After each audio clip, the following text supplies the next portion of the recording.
امروز هم اومدیم با یه حواشی دیگه از عشق ابدی فصل 2. بعد از پخش قسمت قبل که مهیار گفته بود یاسمین بو میداد، یاسمین هم در جوابش گفته سر صبح خیلی خوب بودیم، یه چیزی دیدم حال نکردم. در مورد ویدیوی قبلی من واقعا نمیخواستم بیام مثلا این صحبتی بکنم، چون یعنی در مورد آدم معلوم الحال واقعا لازم نیست که حتی بخوام وقتمو تلف کنم بیام اینجا استوری بذارم، ولی چون خیلی دایرکت داشتم که شاید جوابشو نمیدی، در همین حد بگم که این آقا که میگه تمیزی دختر برام مهمه و نمیدونم حالم به هم خورد و اینا، لطف کنه بیاد توضیح بده، قشنگ منظورشو بگه کجا تمیزی نبوده یا کجا حالش به هم خورده. من خودم خیلی دوست دارم بدونم به شخصه، لطفا بیاد توضیح بده و بگه، چون بهش گفتم بیا و توضیح بده و این کارو نکرد و الان اینجا دارم اعلام میکنم بیا بگو. حالا مهیار که اصلا از رفتارش مشخصه یه پسر بچه است، این درسته 29 سالشه ولی اصلا رفتاره فوق العاده بچگونه داره، برای همین نمیخوام زیاد بهش بپردازم. واقعا تا قبل از اینکه می‌خواستی ما رو سیغه کنی، اینه چسبیده بودی جدا نمی‌شدی. بعد از اینکه دکمه‌تو زدم یهو حالت به هم خورد. استایل و قیافه خودت تو آینه دیدی؟ اون موهای چرب و چیزو دیدی تو آینه؟ تیشرت که زیر بغلش رد عرق مونده رو دیدی؟ تو حالت به هم خورد؟ من تمیز نبودم؟ تو خودت نمی اومدی اونجا اسمت پروتکل من نمیپرسیدی؟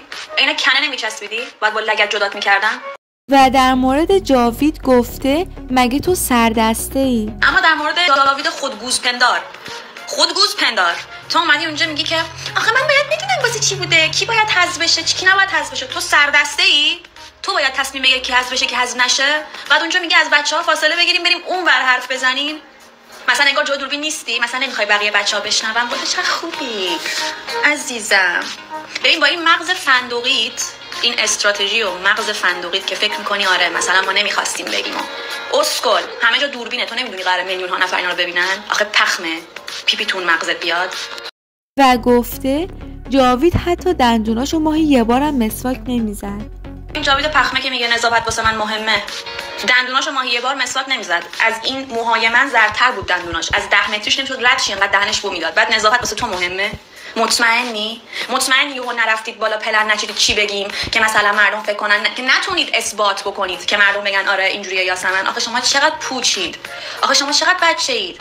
البته واقعا از کسی که با سن 33 سال هنوز تو خونه ننه بابا زندگی میکنه انتظار بیشتری نمیشه داشت واقعا. یعنی فرض کن 33 سالت باشه بیای برنامه عشقیابی عشق ابدی هنوزم خونه ننه بابات باشی، بعد بیای بگی که واسه من نظافت مهمه. آره خیلی. اول یاد بگیر مسواک بزنی، روزی یه بار حداقل همون بری، یکم از عطر کن استفاده بکنی، یکم بوی خوب بدی، بعد بیا راجع به نظافت دختر مردم نظر بدی.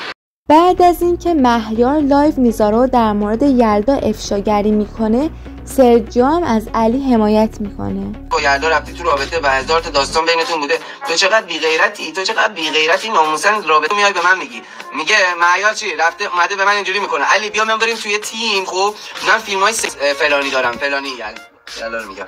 گفتم تو چقدر بی‌غیرتی پسر. یلدا وقتی میفهمه که مهیار به علی زنگ زده و اینطوری گفته، توی استوریاش میگه سلام دوستای دارم، روز زیباتون بخیر باشه. نمیخواستم که روزو با انرژی منفی باهاتون شروع کنم، اما من نمیتونم بگذرم و نمیگذرم از کسی که انگ به من زد، برای دیده شدنش، برای گرفتن حاشیه حاضر شد هر کاری بکنه.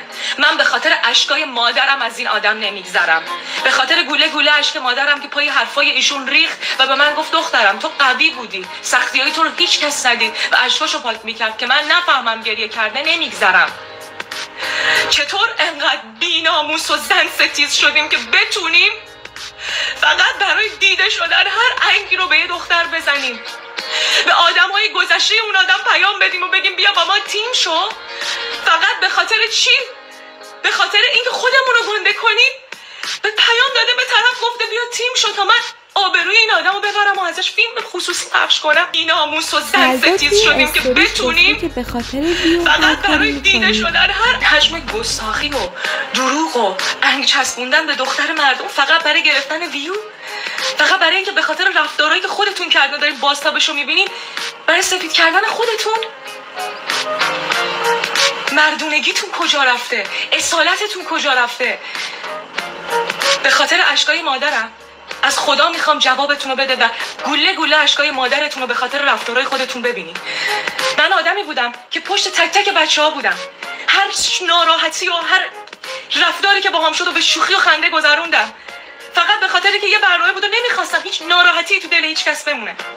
من هر رفتاری کردم از رو احترام خودم، از رو دل خودم بوده. کسایی که منو باید بشناسن میشناسن.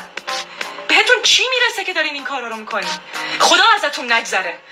همون بالاخره اشتباهایی داریم.